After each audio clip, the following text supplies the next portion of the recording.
नमस्कार मित्रांनो, आपल्या या YouTube चॅनलमध्ये तुमचं पुन्हा एकदा स्वागत आहे. मी doctor Nikita, consultant dermatologist and hair transplant doctor from follicle skin and hair centre Sambhajinagar.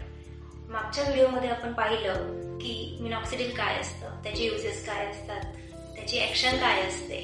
जर तुम्ही पाहिलं नसेल तर इथे क्लिक करू शकता. आजच्या या व्हिडिओमध्ये आपण जाणून घेऊया की मिनॉक्सिडिलचे साईड इफेक्ट एक्झॅक्टली असतात तरी काय.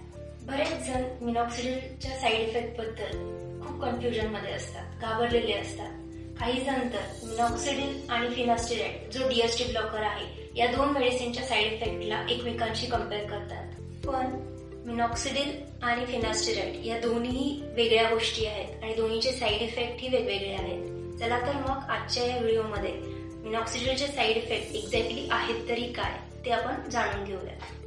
मिनॉक्सिडिलचा मेन साईड इफेक्ट आहे तो म्हणजे इचिंग किंवा ड्रायनेस. जेव्हा मिनॉक्सिडिल आपण स्काल्पला लावतो अशा वेळी नॉर्मल खाज सुटणे किंवा स्काल्प वृक्ष वाटणे हे कॉमनली दिसून येतं. ऍक्च्युली हा जो साईड इफेक्ट आहे तो मिनॉक्सिडिलच्या अल्कोहोलिक फॉर्म बेसमुळे दिसून येतो. प्रोपायलिन ग्लायकॉल हे त्या बेसचं नाव असतं. पण हा साईड इफेक्ट कमी करण्यासाठी नाउअडेज मार्केटमध्ये अल्टरनेटिव्ह फॉर्ममध्ये मिनॉक्सिडिल अवेलेबल करून दिले गेलेले आहेत. जसं की वॉटर फॉर्ममध्ये, लिपिड बेस्ड फॉर्ममध्ये मिनॉक्सिडिल अवेलेबल आहेत. तसेच जेल फॉर्म किंवा फोम फॉर्ममध्येही मिनॉक्सिडिल मार्केटमध्ये अवेलेबल करून दिलं गेलेलं आहे. आणि या सर्व फॉर्ममध्ये कम्पॅरेटिव्हली हा जो साईड इफेक्ट आहे ड्रायनेस किंवा इचिंग तो कमी प्रमाणात दिसून येतो. Second side effect of minoxidil is redness किंवा ॲलर्जिक रिॲक्शन. यामध्ये नेमकं काय होतं की माथ्यावर किंवा डोळ्यांच्या भोवताली रेडनेस किंवा नॉर्मल पुरळ दिसून येऊ शकतात. युजली हा साईड इफेक्ट खूप रेअरली दिसून येतो, पण ज्या पेशंट्समध्ये आपल्याला हा साईड इफेक्ट दिसून येतो त्यामध्ये आपण मिनॉक्सिडिल तात्पुरत्या स्वरूपामध्ये ऍप्लिकेशन बंद करायला सांगून देतो. Third side effect of minoxidil is increased hair fall. काही पेशंट्स मिनॉक्सिडिल ऍप्लिकेशन सुरू केल्यानंतर केस गळती वाढल्याचं सांगतात. ऍक्च्युली हा मिनॉक्सिडिलचा साईड इफेक्ट नसून हे एक गुड साईन आहे. कारण मिनॉक्सिडिल काय करतं, मिनॉक्सिडिल वॅसोडायलेटेशन करतं.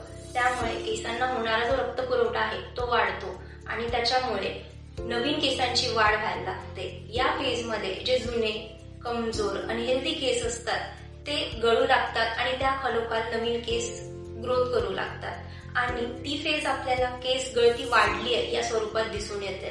त्यामुळे मिनॉक्सिडिल ऍप्लिकेशन नंतर जर तुम्हाला वाटत असेल की तुमचे केस जास्त गळत आहेत तर घाबरून जायचं कारण नाहीये आणि त्यामुळे मिनॉक्सिडिल ऍप्लिकेशन बंद करण्याचंही कारण नाहीये. कारण काही काळानंतर विथ टाइम ती केस गळती भरून येणार आहे आणि तुम्हाला रिझल्ट दिसू लागणार आहे.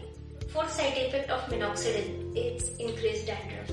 ऍक्च्युली मिनॉक्सिडिल ऍप्लिकेशन स्टार्ट केल्यानंतर असणारा डॅन्ड्रफ अजून वाढू शकतो किंवा काही पेशंट्समध्ये नव्याने डॅन्ड्रफ दिसून येऊ शकतो.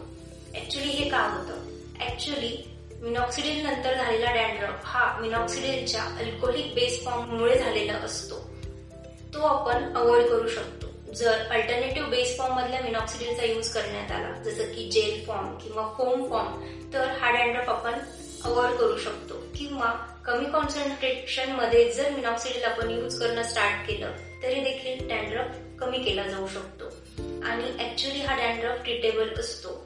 मेडिसिन्स, लोशन्स, शॅम्पूज यांच्या युजने आपण हा डॅन्ड्रफ कमी करू शकतो, ट्रीट करू शकतो. Next side effect of minoxidil is dry and rough hairs. काही पेशंट्स मिनॉक्सिडिल ऍप्लिकेशन सुरू केल्यानंतर केस वृक्ष झाल्याची, ड्राय झाल्याची कंप्लेंट करतात. ऍक्च्युली हे अवॉइड केलं जाऊ शकतं. जर मिनॉक्सिडिल केसांऐवजी आपण केसांच्या मुळाशी, स्काल्पवर अप्लाय केलं तर हे वृक्ष किंवा ड्राय वाटणारे केस कमी होऊ शकतात आणि हा साईड इफेक्ट कमी केला जाऊ शकतो. मिनॉक्सिडिलचा पुढचा साईड इफेक्ट म्हणजेच डोकं जड होणं किंवा डोकं दुखणं. ऍक्च्युली काही पेशंट्स मिनॉक्सिडिल यूज केल्यानंतर अचानकपणे डोकं जड वाटतंय किंवा डोकं दुखतंय अशी कंप्लेंट करतात. काय होतं, मेल पॅटर्न हेअर लॉस मध्ये डोक्याच्या ज्या ब्लड वेसल्स असतात त्या कन्स्ट्रिक्ट झालेल्या असतात, त्यातला रक्तप्रवाह कमी झालेला असतो. जेव्हा आपण मिनॉक्सिडिल ऍप्लिकेशन सुरू करतो अशा वेळेला काय होतं, वॅसोडायलेटेशन होतं, डोक्याचा रक्तपुरवठा वाढतो आणि तो वाढलेला रक्तपुरवठा आपल्याला डोकं जड झाल्याप्रमाणे किंवा डोकं दुखल्याप्रमाणे जाणू शकतो. याबद्दल काळजी करण्याची काहीही गोष्ट नाहीये. पण यापैकी कुठलं जर साईड इफेक्ट तुम्हाला दिसत असेल तर त्या बाबतीत तुम्हाला डर्मॅटॉलॉजिस्टशी कन्सर्न करणं, डिस्कस करणं खूप इम्पॉर्टंट आहे. कारण त्यानुसार डर्मॅटॉलॉजिस्ट तुमच्या मिनॉक्सिडिलचा डोस किंवा कॉन्सन्ट्रेशन बदलू शकतात.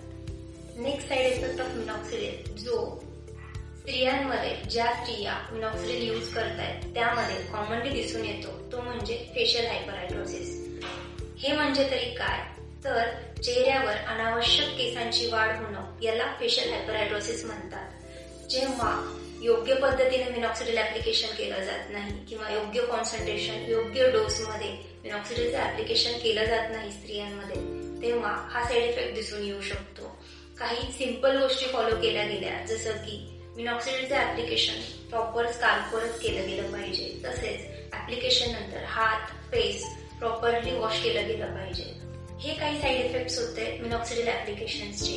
यापैकी कुठलाही साईड इफेक्ट तुम्हाला दिसून येत असेल किंवा या व्यतिरिक्तही काही साईड इफेक्ट तुम्हाला मिनॉक्सिडिल ऍप्लिकेशन नंतर जाणून येत असेल तर तुमच्या डर्मॅटॉलॉजिस्टला कन्सल्ट करणं, त्यांची भेट घेणं खूप आवश्यक आहे.